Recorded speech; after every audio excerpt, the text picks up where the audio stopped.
Welcome to episode 27 of the Brew Crew Scoop.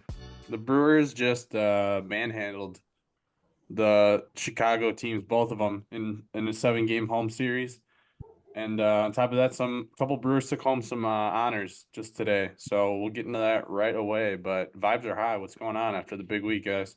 Yeah, it always feels good to, beat up on what is probably big brother in this scenario. So I didn't know that Chicago White Sox fans hated us as much as they did. I mean, maybe it was just the ass kicking we gave them, but on Twitter, especially after yesterday's game, I saw they were coming out of the woodwork to defend you know, their 3-week, maybe a month-old baby in Tommy Pham, which I was not expecting at all. As you tweeted out, me and Cole, that's our American League team. So it was fun, but it also was quite interesting to see, firsthand the struggles that they've had this year. Yeah. I similarly didn't realize, well, I guess I do realize it, but a comedian I like, Andrew Santino, is from Chicago and he's a Cubs fan. And I just happened to see he was like the top comment, at least of people I followed ever, on a post from Tommy Pham. And the guy was making fun of the White Sox, which you almost would have thought the Cubs fan would have not been pro White Sox, but just been as much against the Brewers starting stuff. But I don't know.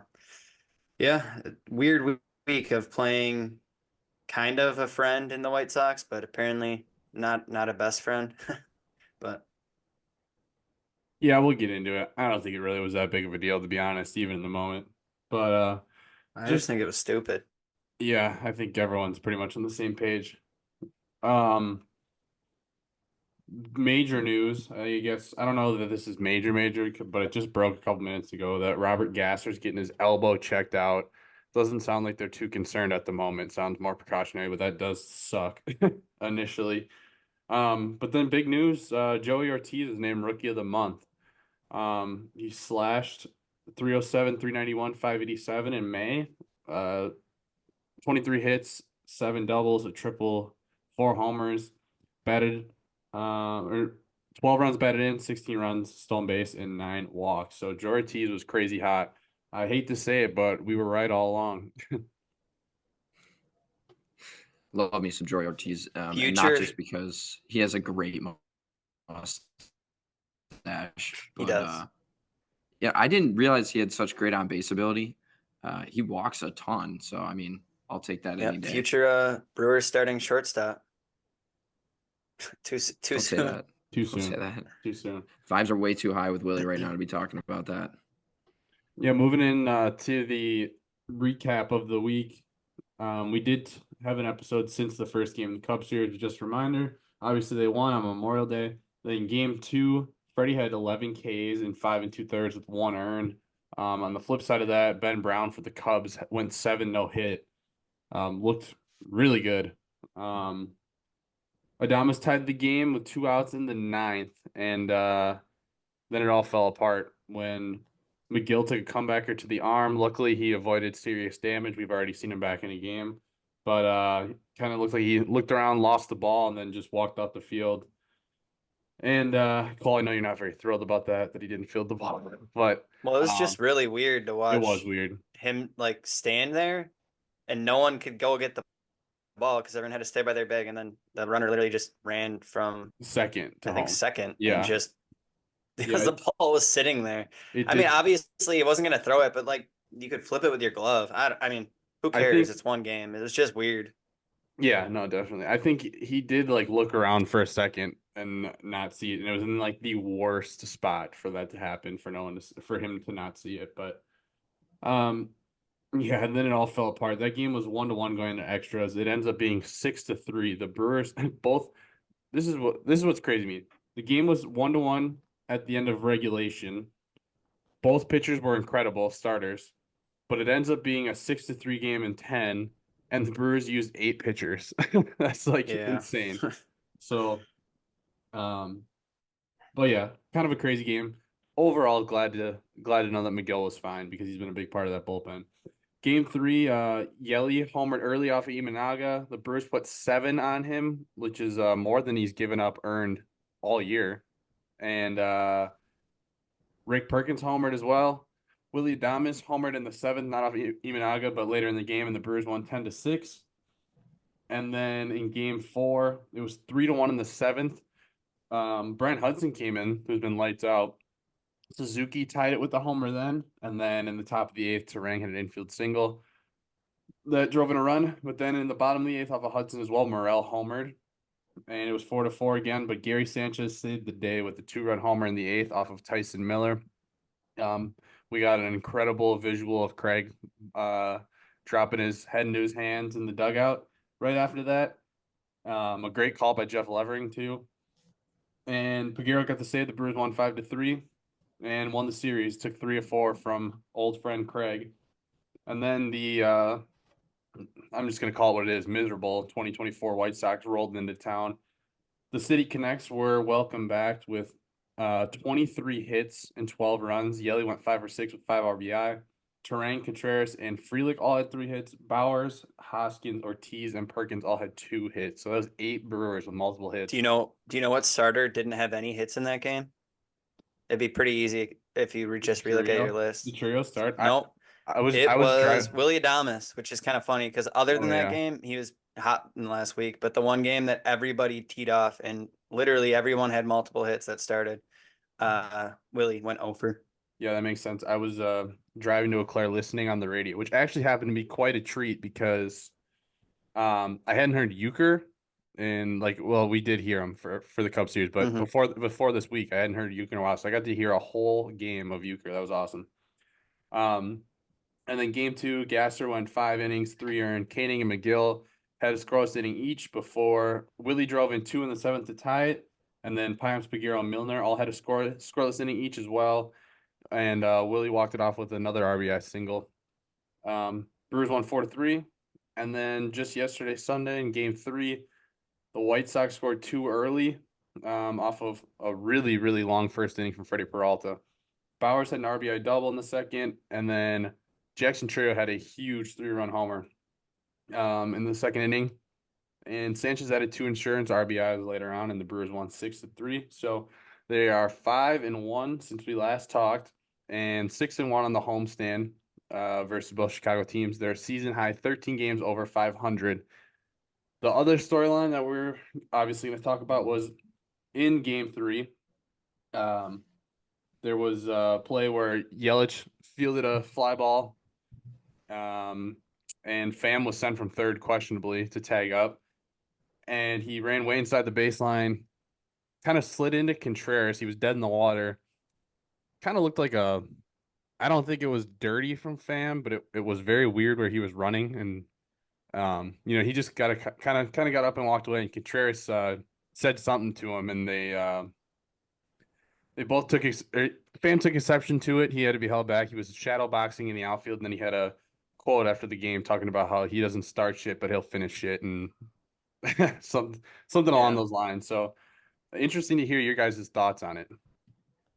Yeah, I know one thing I think I heard might have been Dallas Braden talking about it, but he was saying that he thought Pham was running that far out of the baseline towards the actual field to maybe get in the way of the throw from Yelich. Oh, I'm sure, yeah. Which is fine, but he literally should have been called out halfway down the line when he was that far out of the baseline. Right. Especially because it was a tag up. It's not even like it was a weird overcorrection on rounding a base or something. He was. I don't know if he knows how angles work either, but if he was really worried about getting to home, he probably should have taken a more direct route to home rather than running a little half oval to get there. So it was just weird. And the slide was kind of weird. It was just more contact than you would think too. Now, I don't really think it was on purpose to start something, because as he said, he doesn't start things, he just finishes them. But it was just, didn't look like a natural play. And it should have if he was that dead, just given himself up or something. And I don't know what Willie said or what Contreras said, but I mean, I don't know. If you're Tommy Pham, you should probably just accept that you chose to sign with the dog water team, and that's why he's pissed off, I think. I don't think Pham had any intention of trying to hurt Contreras, but it certainly looked like after the fact he did. Well, yeah. but he certainly did look way too far inside the line. So Yeah, I'm watching it live. I was just confused because you could see where he slid it. It was clear as day that he was trying to slide directly into him. And I didn't actually hear the point of, trying to get in the way of the throw, but that does make a ton of sense. For me, I just thought he knew that he was going to be dead in the water and was trying to get, a blocking the plate automatic safe call from a replay or something like that. That's kind of what I was thinking. But the whole getting in the way of the throw makes a little bit more sense. I think Tommy Pham was just trying to make something happen there, like in terms of baseball, not in terms of fighting. But William Contreras he taunted him a little bit, and then Tommy Pham is just a hothead, which I don't know if you guys mentioned it on your Twitters or anything, but Tommy Pham did slap the fuck out of Jock Peterson a couple of years ago over fantasy football. So he is just a hothead, and I think that's what transpired. And I heard, I think it was Trevor Plouffe talking about it, and he's like, yeah, this was pretty much on Tommy Pham. And then to get up, when you're out by 20 feet and be mad, no, just turn around and head back to the dugout. But again, it's Tommy Pham.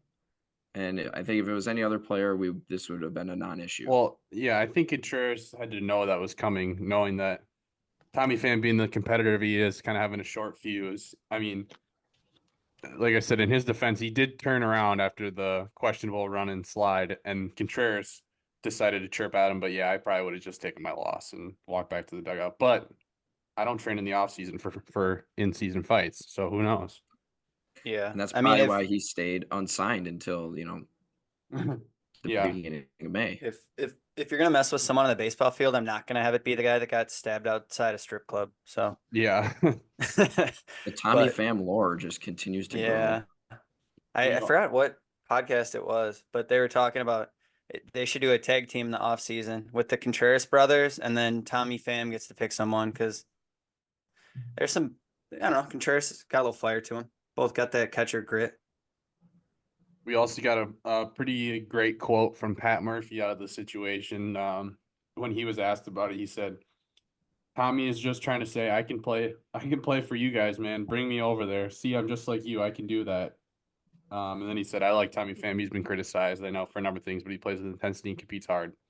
That's the least surprising quote I have ever heard from Pat Murphy. There's one player he would like. It's the guy that plays like Tommy Pham. Yeah, it's kind of funny him saying that. He sounds like another guy that won't take any shit because the Brewers have seemed to be that team this year.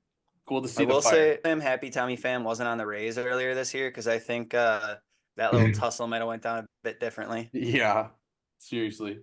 Yeah, I certainly don't need the Brewers throwing fists the way Abner Uribe did, but it's nice to see them play with a little edge, especially when they're not the ones seemingly starting the asshole situations for the most part. I'm sure someone on the other side might disagree with me, but it's nice to see the fire and playing for each other, playing for Murphy. Rickie Weeks too. I'm sure he feeds right into that. He was one of the toughest guys that we've seen in our lives on the Brewers. So vibes are incredibly high with this team. Yes. I tweeted about it the other day when in that Tuesday game that actually the only game this week that I went to, the only game that they lost, that when Willy Adames was called out after replay to end the bottom of the ninth, I mean, he was fired up even though he had only tied the game. And I mean, we've had some pretty even-keeled superstars, Fielder, Braun, don't show a ton of emotion. Christian Yelich falls right into that category. So it's nice to see, guys be completely fired up and want to be loud and obnoxious, and Willy Adames is a part of that. I mean, we've had role players, Hernan Perez, Orlando Arcia, kind of be the Brent Suter, be the loud guys. But when your superstars are like that, it just kind of gives, at least as a fan, it gives me, it lights a fire under my ass a little bit. Yeah, it's certainly fun when you're winning to see that kind of stuff. Cole, who was your untouchable pitcher of the week? You fellas are untouchable. Is that the thing? No one can get to you? Untouchable. Yeah, Freddie definitely had an argument this week. He talked about all the Ks he racked up, 18 Ks over 2 starts. But I'm gonna give it to someone who recorded their first major league save yesterday, and we touched on just a little bit last week with how dominant they were in the minors prior to this year.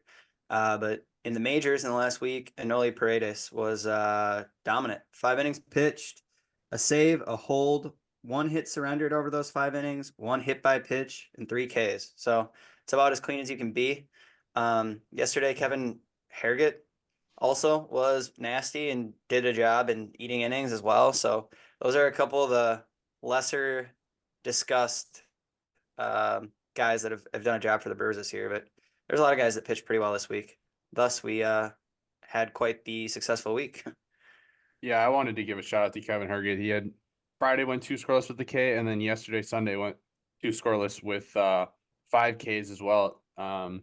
That It looked changeup kinda- was nasty. Yeah, that changeup looked really nasty too, I was gonna say. So hopefully the Brewers found another one. Ian, did you have any pitchers that you want to shout out specifically? Well, I was actually going to shout out the 2 guys that you just did as well. Yesterday, I mean, Great minds, Freddie Keen. Peralta going 43 pitches in the first inning or whatever it was, and then, he ended up miraculously going 5, and then to have those 2 guys finished, basically what could have been as like a lazy Sunday game. It was huge in my opinion, especially since Herget walked the first 2 guys in the 8th, and then Paredes came in and cleaned it up for him. I feel like that's a game last year where you're using basically what is your C pen on a Sunday in a 1-run game. One of your guys walks 2 guys, the next guy up, I feel like would just blow it up a year ago, 2 years ago. But vibes are literally rolling as high as I think they've ever been. And then Paredes locked it down, and I love Enoli.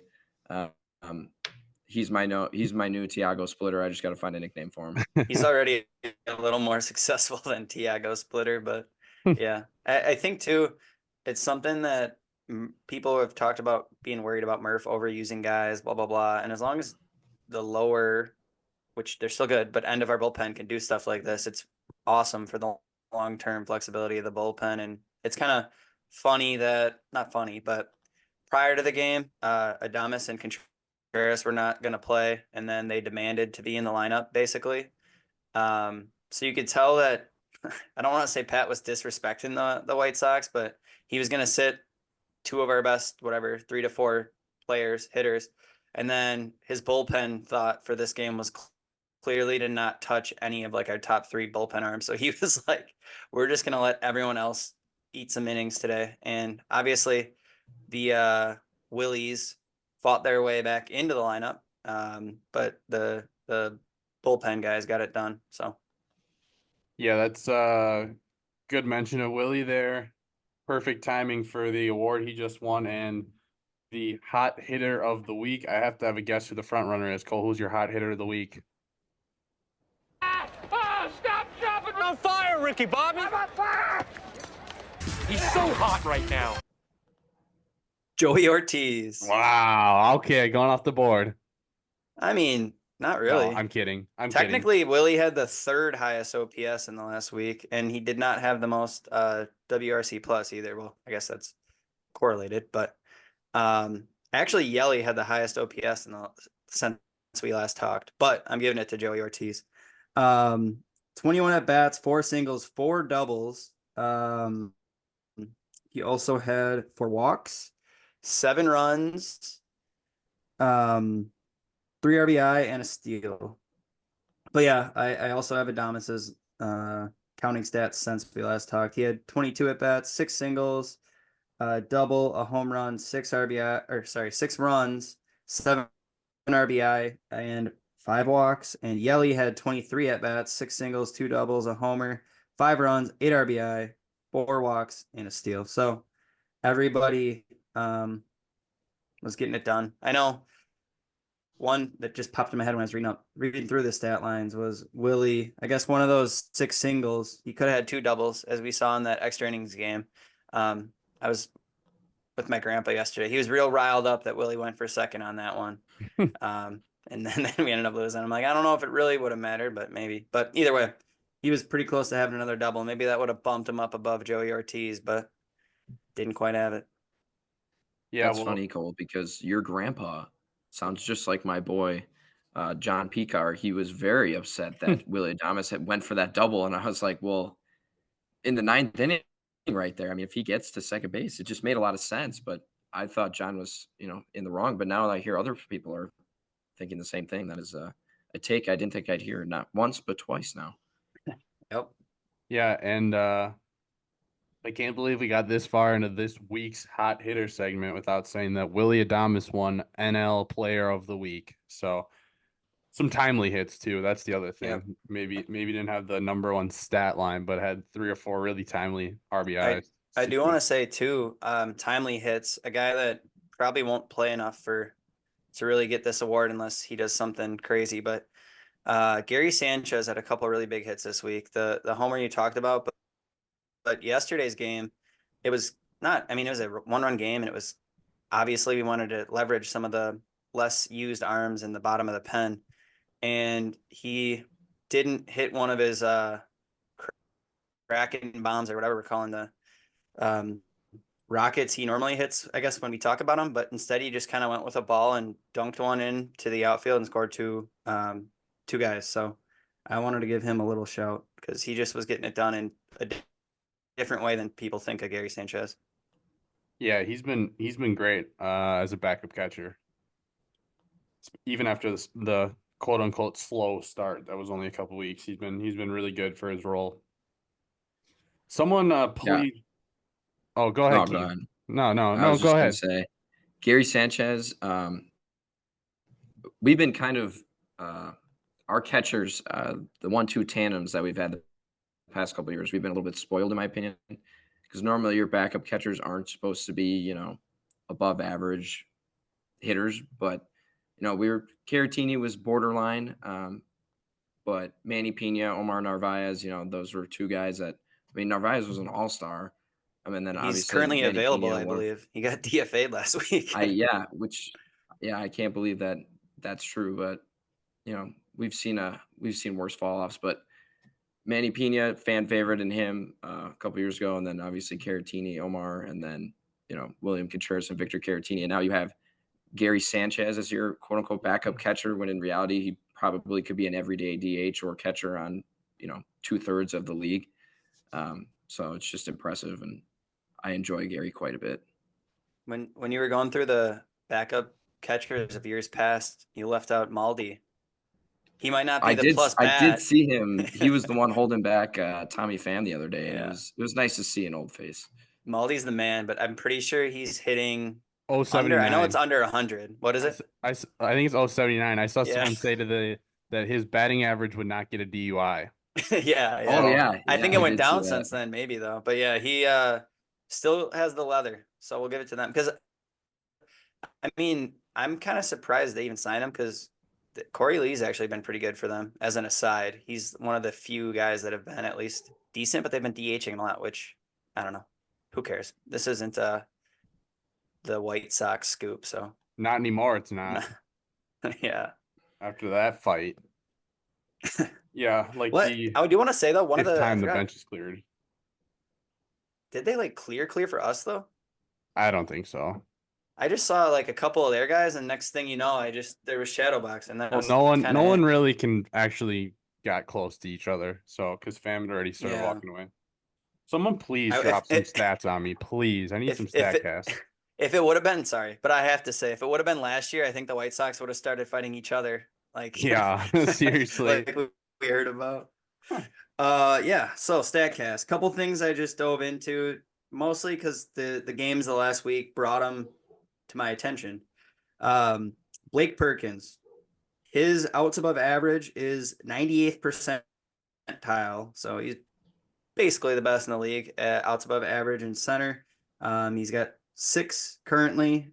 His arm strength is 79th percentile, and it's base running, but his sprint speed's 94th. So if you didn't believe it by the eye test, I have the numbers to back it up. But the only reason I knew those numbers would be there is because I do have eyes. And as Kian likes to talk about how he rakes, but we all know the real reason he's kind of got that spot on lock right now anyways, is the leather and the wheels. So just got to give that a shout.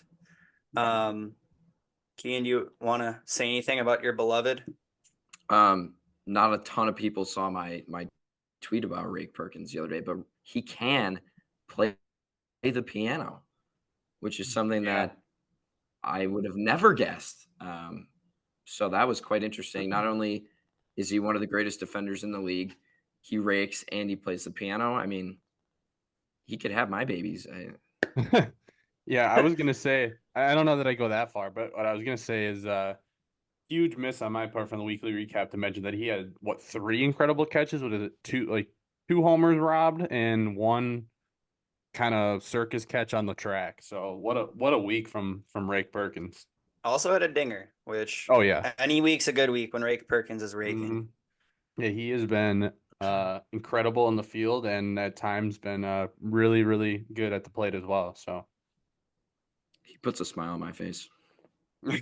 I think we could guess after your Yeah. last comments. Yeah. Some other things I looked at was just in the last week. I looked at it, I believe.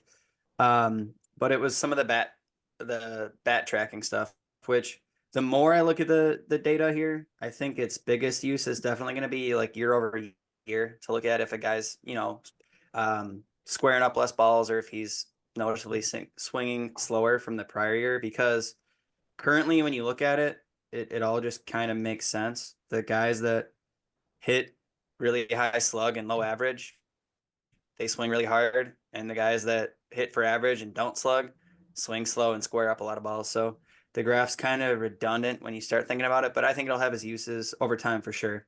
But do you want to take a guess who in the last week since we last talked anyways is, I guess, the most positive in the best quadrant of the graph of squared up percentage and average bat speed? So basically, who's doing both those things the best? William Contreras. yeah, I mean, On the year, you're probably right, I was but gonna say, for the last week, Joey Ortiz. you're so smart, Scoop. Okay. You're correct. Yelich and him are almost in the same exact spot. They both were barreling up a good amount of balls and swinging really hard. And it's awesome to see Yelich there, well above league average in bat speed, right? Because I don't know, he's got the back, this and that. So you love to see that. But yeah, that's kind of the main takeaway. I don't want to get on the negatives. No, but how about talking about Ortiz and Perkins being good hitters this week, especially? How many times did Sal Frelick go flying around the bases this week? I feel like that dude was just getting on to first base somehow, and then before you know it, he's scoring and sliding into home plate in a very, very sexy looking fashion. So shout out to Sal Frelick, man. He's Yeah, he's just a fun dude to watch. yes, absolutely.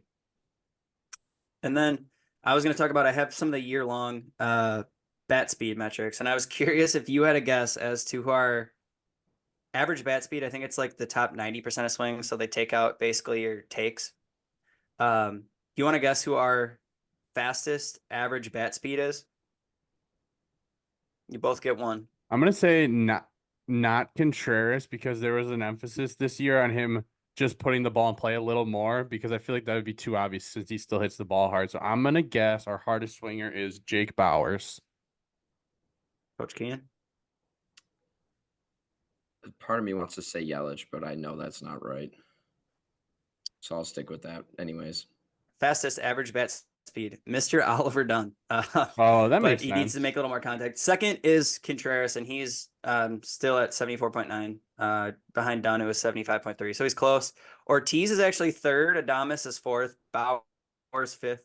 Churio sixth. Yelich seventh. Sanchez eighth. But all those guys are clearly above league average. So it's not to say they're not swinging fast. We just have a lot of guys that hack. And then we have very slow swingers in Terang, Frelick. Jinx. Yeah. Terang, Frelick, Black, Perkins, the guys you'd expect, the guys that hit for contact. So definitely not a surprise, but like I said, you can guess a lot of this stuff just by watching games. But then I have another one real quick for you guys. If you want to guess who has our longest swing. Joey Weimer. Oh, that's a good guess. He shortened up a lot though this year. Yeah, That he was did. last year maybe. Yeah. Is it Adames? It is Willy Adames and Reese. Yeah. Both technically are tied in the top, but those are the two longest swings, which is interesting. But kind of makes sense. But it's I think when you start looking at the swing length and the speed, that starts playing into a lot of the power too. But like I said, and you guys demonstrated, you can guess a good amount of the stuff just based on how guys play. So I think the year-over-year stuff will be really interesting from that. But yeah, those were kind of the main things. But I just wanted to check in there, and I wanted the data to agree with the eye test on Rake Perkins. Something that just popped into mind now, talking about whatever the guys that are at the top of the offensive group for the Brewers, and just watching the games live now against the Phillies, and Contreras just stepped in the box with OPS. I think it was at 848. It's pretty crazy to think about how good Contreras has been, and obviously Yelich has missed time, but I think Yelich still got him in OPS by quite a bit right now. So it's kind of been understated, I think, outside of Milwaukee, how good Christian Yelich has really been this year. I would say that and it makes me think too, posting like stats through 2 months, and I think all-star voting will start any day now here. I feel like Turang and Contreras offensively are probably locks for all-star if it were today, I should say, if it were today. And then you feel like Hudson for sure as a pitcher, with a lot of guys with good cases. I think I could see Peralta putting together 3 or 4 good starts until then and being an all-star. I could see Yelich getting some more games and at-bats under his belt. And I've mentioned before, but 5 all-stars is usually the benchmark for really, really good Brewers teams in recent history. And I think that we should have no problem getting there. I'm curious to hear who you guys think could be some other all-star candidates right now, or if you agree with me that Turang's probably a lock at this point. It's funny you say that. Today I was kind of curious on how we were on a lot of WAR leaderboards, and just because it was easier to do it on Fangraphs, I used F4. I know we're a B-WAR pod, but I used F4. And in the National League, we have the top catcher in F4, the second best second baseman in F4. We have the top third baseman in F4. We have the second best shortstop in F4. We have the second best left fielder and the third best center fielder. And overall in the outfield, we have Yelich is third and Rake Perkins is 11 in F4 accumulated. And then pitching wise, like you said, I think Hudson and Freddie probably lead our cases. I'm curious to see if Hudson gets any love or enough love, and Freddie, it has the classic curse of an ace, I guess, where we just decide not to score for him. So the old heads might not love like his win-loss record relative to other people, but we'll see. But yeah, I'd say currently we're on pace for, I'd hope 5 based on the numbers. But Coach Keane has a good feel for what the city's thinking. I mean, the only part about that I was, kind of flabbergasted at is that Yelich missed what, 2-3 weeks, and he's still third among left fielders. And what is actually crazy is that on Tuesday, when I went to that game, he came back. His average was like 337, I believe. On Tuesday, it was all the way down to 304. So he was struggling coming back.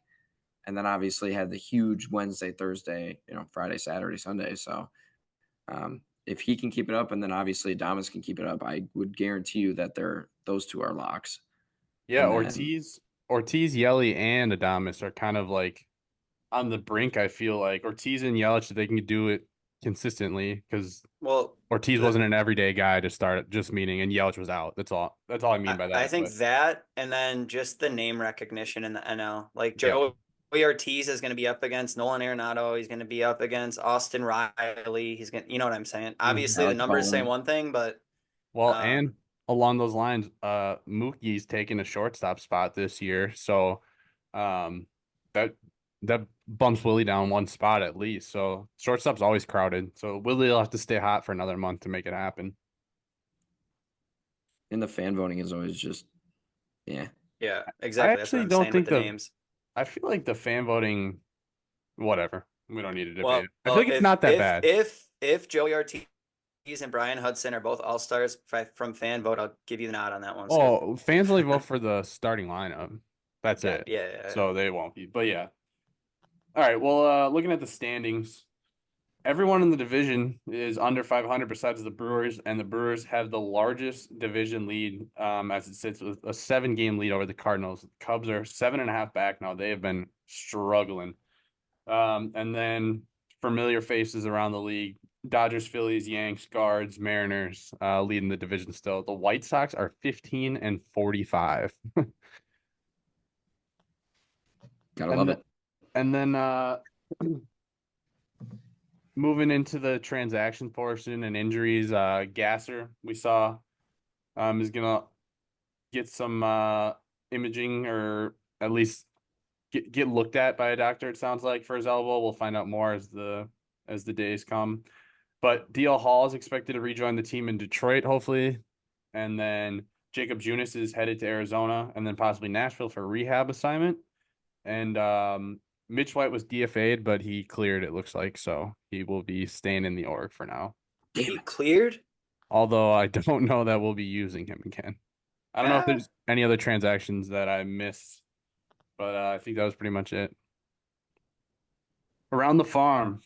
If it hadn't been for those meddling kids. If it hadn't been for you meddling kids. Ah, meddling kids. If it hadn't been for these meddling laddies. Tyler Black hit a grand slam for Nashville last night, or during the day yesterday, I should say, in front of a crowd in Memphis of about 12. I don't know if you guys saw that highlight, but it was like completely empty. Yeah, there's no one behind him. Looks like a COVID game. Yeah, it was weird. But I think in like a week or two, he'll clear what the Super 2 cutoff was last year. So I think pretty soon we might see him back rather than Owen Miller. So something to watch. Craig Yoho, who's a pod favorite, was promoted to Double-A for the Biloxi Shuckers after an incredible run in High A. Our friend Javik Blake tweeted that he had some of the most incredible stuff that he's ever seen. So that's high praise from a guy who's seen a lot of good pitching, especially in Double-A. Jacob Misiorowski has been on a tear. I think earlier in the year, the numbers weren't like anything special. Now he's up to 54 Ks in 39 1/3 innings pitched in Double-A with a 2.52 ERA. So good to see Miz putting it together. I wouldn't be surprised if we saw him in Nashville pretty soon. And then Aaron Ashby had a really good game in AAA where the velo was up a couple ticks back to where it should be, and it was 7 innings, no runs. So still holding on to hope that Aaron Ashby can be somewhat of a productive, maybe reliever or end of rotation starter for the Brewers sometime this year or next year. I was going to say, if that whole Robert Gasser situation ends up going south there, wouldn't be surprised if he got another shot, and what could maybe even be his last. But we'll see. Hopefully Gasser's all right. Yeah, we'll keep Ashby around for sure with that contract, which, I mean, we didn't give him that much money, but he's guaranteed now for, I think, 3 more years. So we'll see what happens with it. Do you guys have anything else from around the farm? I just saw like you can on Brewers Twitter or whatever. I feel like every day or week there's a new stud pitcher at a different level. And Logan Henderson, I saw the tweet from Brewers Player Development. It got promoted to Double-A, and in High A he was doing really well. Interesting to track his development throughout the org. But like I said, you can kind of hop on Brewers Twitter and see a new name of a young stud, it seems like. So a lot of arm talent in the league. It's just to see who keeps progressing and who doesn't get hurt. I mean, well, they're all gonna get hurt. You just gotta time it right. Who's already been hurt and is past. Yeah. My random game in Brewers history. Random. Takes us back to 2003. It was September 15th, 2003. Brewers at Cardinals.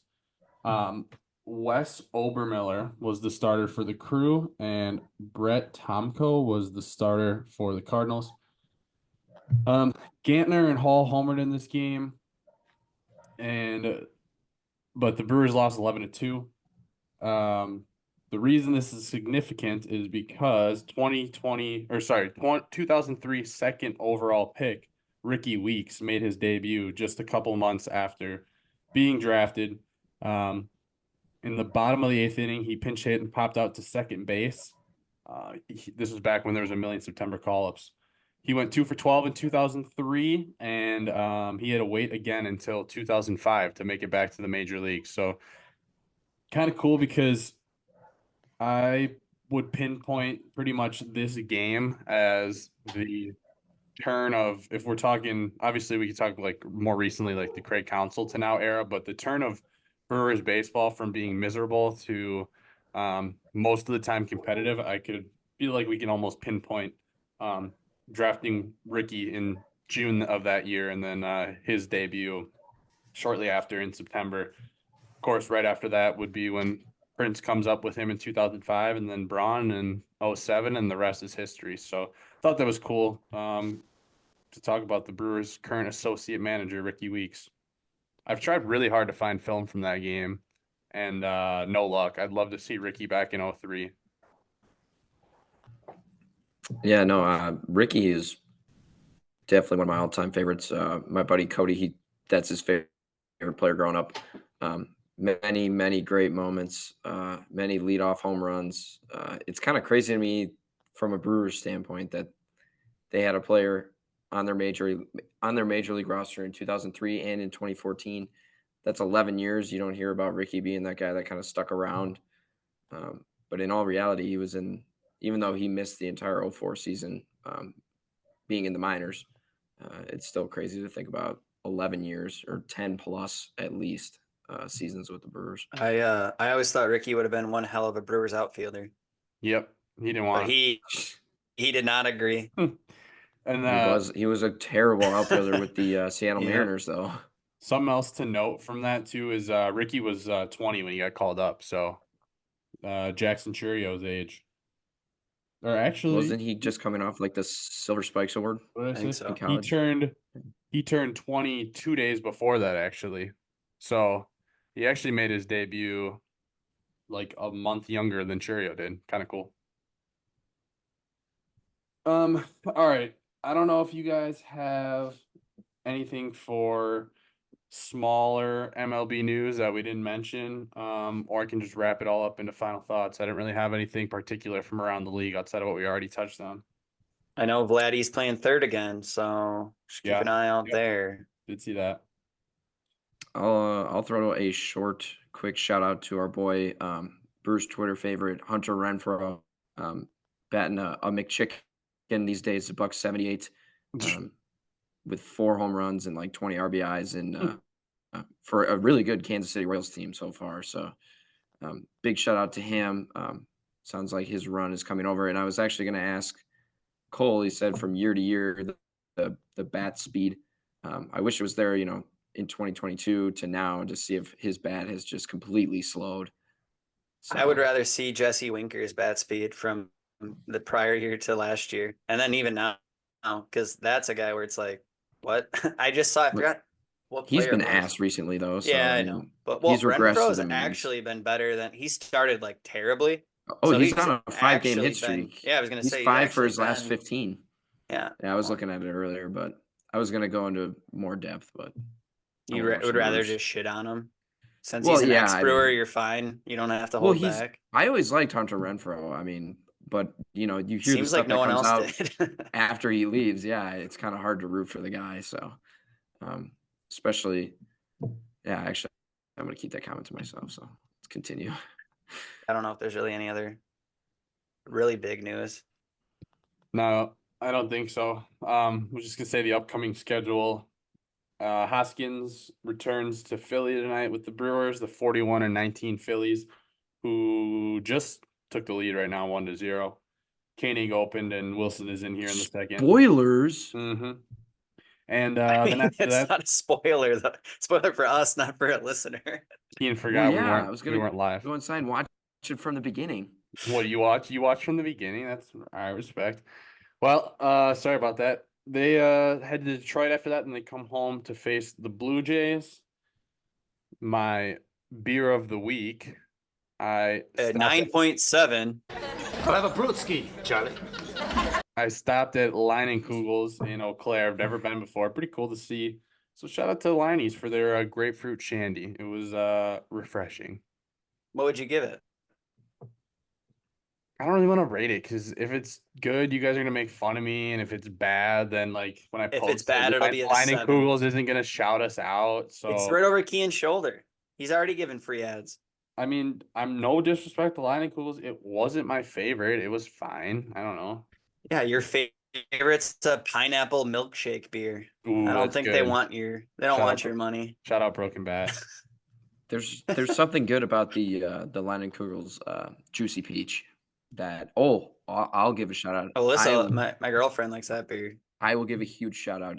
If any of my friends made it to the end of this pod, it's new and I had never had it until Memorial Day weekend. A honey lemon light from Leinenkugels. It is phenomenal. It's just I think I've had it at the game. It's a light summer shandy, and you can drink just 50 of them and then feel great.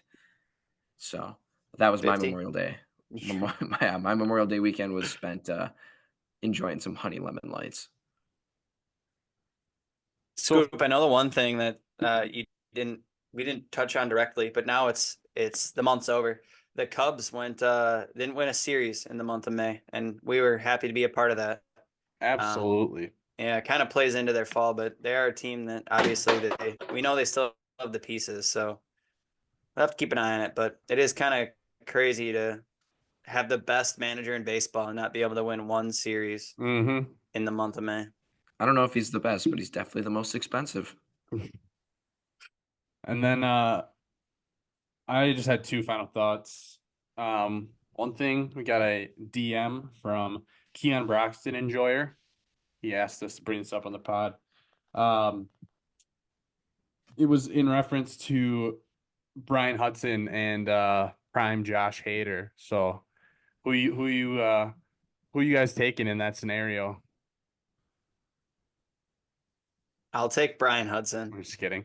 No, that question wasn't super specific, but it was in reference to a tweet about Hader and Hudson. So, but the other thing he said was, I know they're hurt and might limp through this month, but this might finally be the year. They have the pieces in the bullpen along with the young, scrappy lineup that steals bases and doesn't strike out, that wins games in October.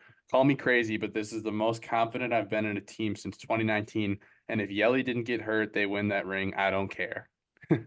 So interesting to see. I was curious what you guys thought about that comment, because it does make sense. Like the whole, they got the bullpen and the young scrappy lineup that steals bases and doesn't strike out. That is true. That a lot of times that helps. We got a little bit of slug too. Would you say since 2019, is this the most confident you've been in a roster? You know, I wish you would ask this question in 3 days. I could probably give you a better answer. Yes, the vibes are like really high, but as Cole stated earlier, the Cubs and the White Sox are like the two worst teams in baseball right now. And the Phillies are the best team in baseball. Wait, let me preface this. We got this DM on Wednesday, so it was after 1-1 against the Cubs. So this is just more general than this week. Well, that makes more sense then. Okay, but so your point's still not wrong. I would say yes. I mean, 2020 obviously that's a wash. 21, I mean, I don't know, man. That season ended in, disappointment, but I was really confident that year as well. We had the offense and the pitching and the bullpen, but we were also more experienced that time. So I think 2021, I was definitely way more confident. Yeah, I just can't be confident in this team until I am confident we have at least two guys who I think can beat anyone in the playoffs on the bump.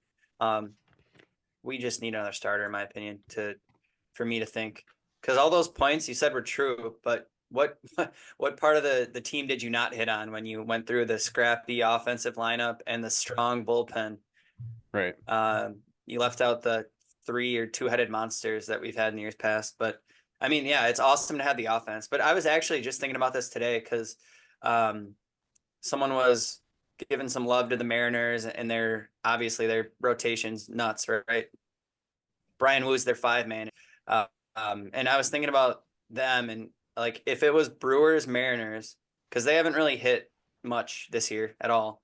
But they are winning their division. And if it's Brewers Mariners in a 7 or a 5 game, but a 7 game for argument's sake, who are you taking? Even though we're hitting way better than the Mariners, I would take the Mariners just because I could guarantee strong outings and the pitching could at least somewhat neutralize some offense. What are you looking at me like that for, Kean? Bro, that's been the Brewers the last 3 years, and that shit has not worked. So I would be more confident in the offense considering Yeah, but we what literally name watched. one World Series team that hasn't had at least 2 above average starters? Hey, we're not talking about There's World 0. Series. You're talking about Seattle Well, Mariners I'm and talking the about Brewers. being confident in some. Okay. Well, I'd still. Okay, what team did we lose to that didn't have 2 above average starters? I mean, we got, No, the D-backs had 2. but we got to Kelly. I mean, I don't care if we got to them. I'm just saying they had them and then they beat us in the series. I mean, yeah, I guess if you want to go that route, then yeah. But I am confident in them that they could win, a wild card series. I mean, you could piece together Okay, 2 I guess. games, especially if they're at home and your offense is putting up 10 runs a game. I in the don't playoffs. disagree with that, but I also don't care if we win a wild card series. I do. I just want to win in the playoffs. I don't care how far we go. All It just Yeah, creates a better atmosphere.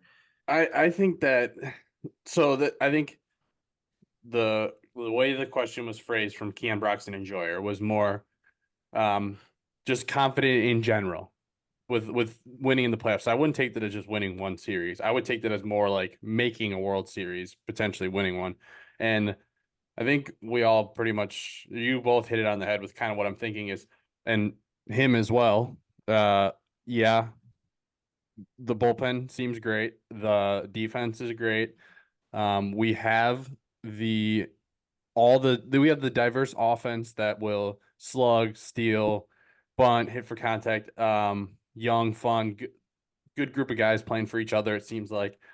But I don't think we can get it done with just Freddie and then Ray, Wilson, whatever afterwards, Gasser. I do think now if we go and get a legit number 2 starter, like I think Cole, you've said quite a few times, it's a different story because if you can have 2 dudes and then piece together the rest, that'd be good. But to answer the question, the most confident I've been, I felt pretty confident in 2021. I thought, yeah, this pitching staff's gonna get it done.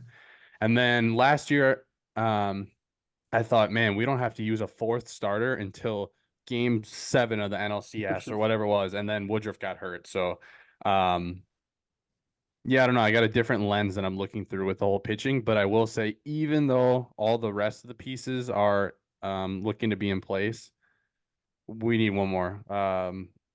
We need one more starter that can give us a legit chance to win every playoff game they start, whether they win it or not, a legit chance. But I appreciated the question. I thought it was a good question. I'm just going to piece this together here with the Brewers' own 2018 team that went to the NLCS and probably could have won it. Their ace that year was Jhoulys Chacín with a 3.5 ERA. Yeah. Nobody pitched over 200 innings.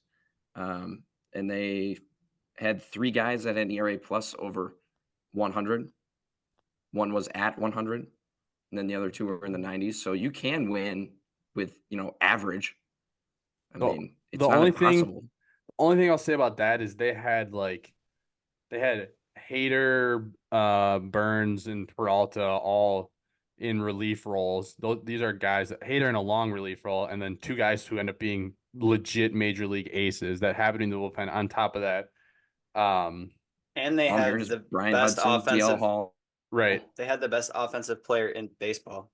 And Kane. Hey, I'm just saying it's and possible. No, yeah, I do. I guess just to say confident though, I would not be confident going into playoff series right now with Peralta, Ray, Wilson, Gasser. You're not wrong, Coach Kean. That was a great point, but Yeah. I still wouldn't feel confident if you gave me that rotation either and that offense, to be honest with you.